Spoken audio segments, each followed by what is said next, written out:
পাকিস্তানকে হারিয়ে এবার বড় দুশ্চিন্তা দূর করলো বাংলাদেশ ক্রিকেট দল। বিশ্বকাপ নিয়ে যেই শঙ্কার মাঝে ছিল লিটন মুস্তাফিজরা, সেখান থেকে মিলেছে খানিকটা সময়ের জন্য মুক্তি।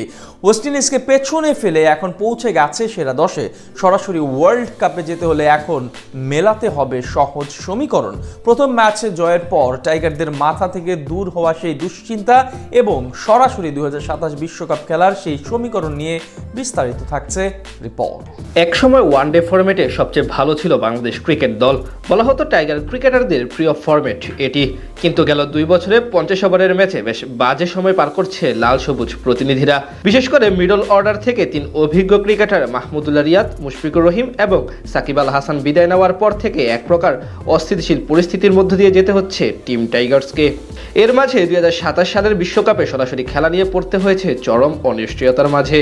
তবে পাকিস্তানের বিপক্ষে মিরপুরে গতকাল প্রথম ম্যাচে জয়ের পর এখন কিছুটা স্বস্তির মাঝে মিরাজ বাহিনী। যদিও এখন পর্যন্ত পুরোপুরি শঙ্কামুক্ত না তারা, এর মাঝে মিলাতে হবে কঠিন একটি সমীকরণ। আইসিসির নিয়ম অনুযায়ী চলতি বছর 31 মার্চের আগ পর্যন্ত ওয়ানডে র্যাঙ্কিংয়ে শীর্ষ 8 দল সরাসরি সুযোগ পাবে দক্ষিণ আফ্রিকা, জিম্বাবুয়ে এবং নামিবিয়ার মাটিতে অনুষ্ঠিত হতে যাওয়া 2027 বিশ্বকাপে। সেটা না করতে পারলে বাছাই পর্ব খেলতে হবে। 2027 বিশ্বকাপ খেলবে মোট 14টি দল, 8 দল খেলবে সরাসরি, বাকি 6 দল আসবে বাছাই পর্ব থেকে। এদিক থেকে মূলত শঙ্কায় আছে বাংলাদেশ দল। এই সিরিজের পূর্বে টাইগারদের অবস্থান ছিল 10 নম্বরে, তবে পাকিস্তানের বিপক্ষে প্রথম ম্যাচ জয়ের সুবাদে এখন এক ধাপ এগিয়ে গেছে।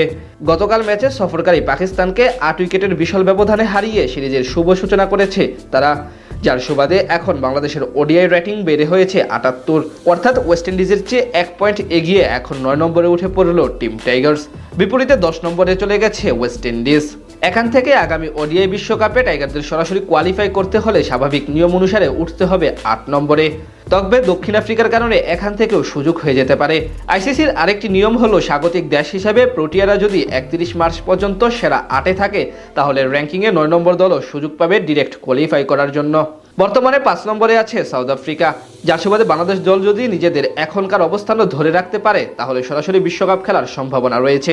পাকিস্তানের বিপক্ষে যদি এখন সিরিজের বাকি 2টি ম্যাচ জয় পায় বাংলাদেশ দল, সেক্ষেত্রে পয়েন্ট বেড়ে হবে 81।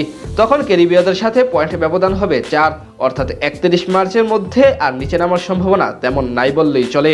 এছাড়া যদি সিরিজের বাকি 1 ম্যাচ জিতে তাহলেও টাইগারদের পয়েন্ট হবে 80, অর্থাৎ বাংলাদেশের জন্য বাকি 2 ম্যাচই বিশ্বকাপে সরাসরি কোয়ালিফাই করার জন্য বেশ গুরুত্বপূর্ণ।